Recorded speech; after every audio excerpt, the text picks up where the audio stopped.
పరమాత్మ అర్జునికి ఉపదేశించిన ఆధ్యాత్మిక వైభవం శ్రీమద్భగవద్గీత సకల మానవాళికి ఇహలోక పరలోక సుఖాలను కలిగించేది, మానవ జన్మను సార్థకం చేసేది శ్రీమద్భగవద్గీత.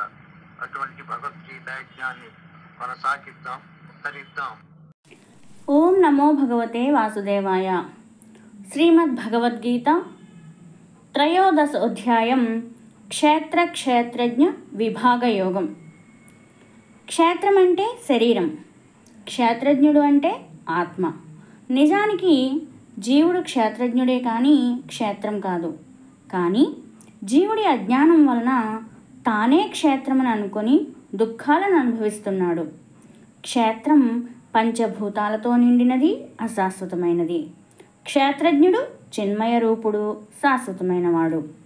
ఈ రెండింటి యొక్క స్వభావాలను వివరించేది, వాటి యొక్క విభజనను తెలియచేసేది కనుక ఈ అధ్యాయానికి క్షేత్ర క్షేత్రజ్ఞ విభాగయోగము అని పేరు. క్షేత్ర క్షేత్రజ్ఞ విభాగయోగం శ్లోక భావ అమృతవాహినికి స్వాగతం. అర్జున ఉవాచ ప్రకృతిం పురుషం చైవ క్షేత్రం క్షేత్రజ్ఞమేవ చ ఏతద్వేదితుమిచ్ఛామి జ్ఞానం జ్ఞేయం చ కేశవ. ఓ శ్రీకృష్ణ, ప్రకృతి పురుషుడు, క్షేత్రం క్షేత్రజ్ఞుడు, జ్ఞానం జ్ఞేయం వీటన్నింటి గురించి నేను తెలుసుకోవాలనుకుంటున్నాను అని అర్జునుడు శ్రీకృష్ణ పరమాత్మను అడిగాను. శ్రీ భగవానువాచ ఇదం శరీరం కౌంతేయ క్షేత్రమిత్యభిధీయతే ఏతద్యో వేత్తి తం ప్రాహుః క్షేత్రజ్ఞ ఇతి తద్విదః. కుంతీపుత్రుడవైన ఓ అర్జున, ఈ శరీరమే క్షేత్రమని చెప్పబడుతోంది. క్షేత్రం గురించి తెలుసుకున్నవాడు క్షేత్రజ్ఞుడని తత్వజ్ఞానం తెలిసిన జ్ఞానులు చెబుతారు అని శ్రీకృష్ణ పరమాత్మ అర్జునుడికి తెలిపాను.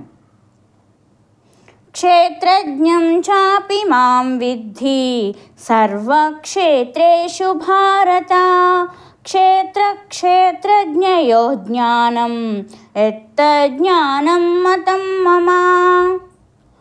ఓ అర్జున, అన్ని క్షేత్రాల యందు ఉన్న క్షేత్రజ్ఞుడను నేనే అని తెలుసుకో. అనగా అన్ని శరీరాలలో ఉన్న జీవాత్మను నేనే. క్షేత్ర క్షేత్రజ్ఞులకు సంబంధించిన త్రిగుణాత్మకమైన ప్రకృతిని, దాని తత్వాన్ని తెలుసుకోవడమే నిజమైన జ్ఞానమని నా అభిప్రాయం. తత్క్షేత్రం యచ్చ యాదృక్చ యద్వికార్యతశ్చ యత్ సచయో యత్ ప్రభావశ్చ తత్సమాసేన మే శృణు. క్షేత్రం అంటే ఏమిటి? అది ఎలా ఉంటుంది? దాని స్వభావం ఏమిటి? అది దేని నుండి ఏ విధంగా ఏర్పడింది? అలాగే క్షేత్రజ్ఞుడు అంటే ఎవరు? అతని ప్రభావం ఏంటి? ఈ విషయాలన్నింటినీ సవివరంగా చెబుతాను, విను. ఋషిభిర్బహుధా గీతం ఛందోభిర్వివిధై పృథక్ బ్రహ్మసూత్రపదైశ్చైవ హేతుమద్విర్వినిశ్చితైః. క్షేత్ర క్షేత్రజ్ఞ జ్ఞానం గురించి ఋషులు అనేక విధాలుగా వివిధ వేదాల ద్వారా వేరువేరుగా తెలిపారు. అలాగే బ్రహ్మసూత్ర వాక్యాలు కూడా వీటి గురించి హేతుబద్ధంగా నిర్ణయించి చెప్పాయి.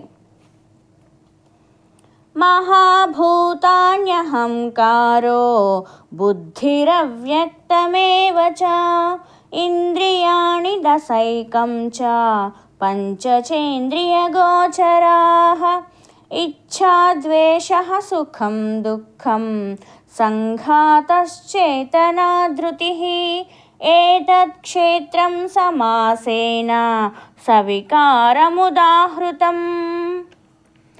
పంచమహాభూతాలు, అహంకారం, బుద్ధి, అవ్యక్తమైన మూల ప్రకృతి, 10 ఇంద్రియాలు, మనసు, 5 ఇంద్రియ విషయాలు, కోరిక, ద్వేషం, సుఖం, దుఃఖం, దేహ ఇంద్రియాల సముదాయం, తెలివి, ధైర్యం అనే వాటి సముదాయమై వికారసహితమైన క్షేత్ర స్వరూపం గురించి సంక్షిప్తంగా చెప్పబడింది.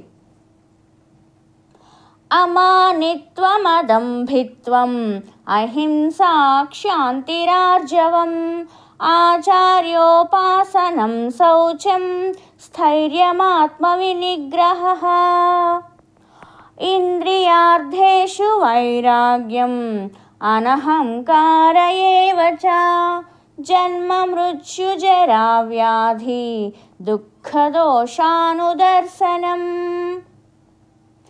ఆసక్తిరనభిష్వంగః పుత్రదారగృహాదిషు నిత్యం చ సమచిత్తత్వం ఇష్టానిష్టోపపత్తిషు మయి చానన్యయోగేన భక్తిరవ్యభిచారిణి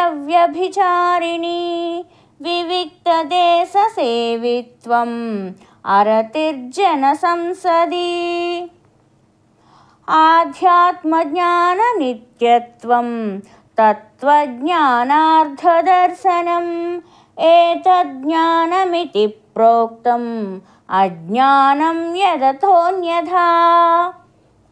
ఓ అర్జున, తనను తాను పొగుడుకోకుండా ఉండడం, డంభం లేకపోవడం, అహింస, ఓర్పు, నిజాయితీ కలిగి ఉండడం, గురువులను సేవించడం, శుచిగా ఉండడం, సన్మార్గంలో స్థిరంగా ఉండడం, మనసును నిగ్రహించడం, ఇంద్రియ విషయాలపై వైరాగ్యం కలిగి ఉండడం, అహంకారం లేకుండా ఉండడం, పుట్టుక, చావు, ముసలితనం, రోగాల వలన కలిగే దుఃఖ దోషాలను స్మరించడం, సంతానం, భార్య, ఇల్లు మొదలైన వాటి పట్ల ఆసక్తి లేకుండా ఉండడం, సుఖ అశుభాలు కలిగినప్పుడు సమబుద్ధిని కలిగి ఉండడం, భగవంతుని యందు నిశ్చల భక్తి కలిగి ఉండడం, ఏకాంతమైన పవిత్ర ప్రదేశాన్ని ఆశ్రయించడం, జన సమూహం పట్ల ఆసక్తి లేకుండట, ఎల్లప్పుడూ ఆధ్యాత్మిక జ్ఞానం కలిగి ఉండి తత్వజ్ఞానం యొక్క ప్రయోజనం తెలుసుకోవడము, ఇవన్నీ జ్ఞానమని చెప్పబడింది.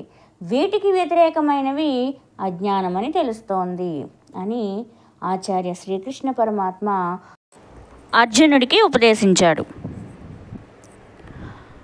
ఈ అధ్యాయంలోని మిగిలిన భాగాలను, భగవద్గీతలోని మిగిలిన అధ్యాయాలను వినడానికి ఈ ఛానల్ని సబ్స్క్రైబ్ చేసుకోండి. శ్రీకృష్ణార్పణమస్తు.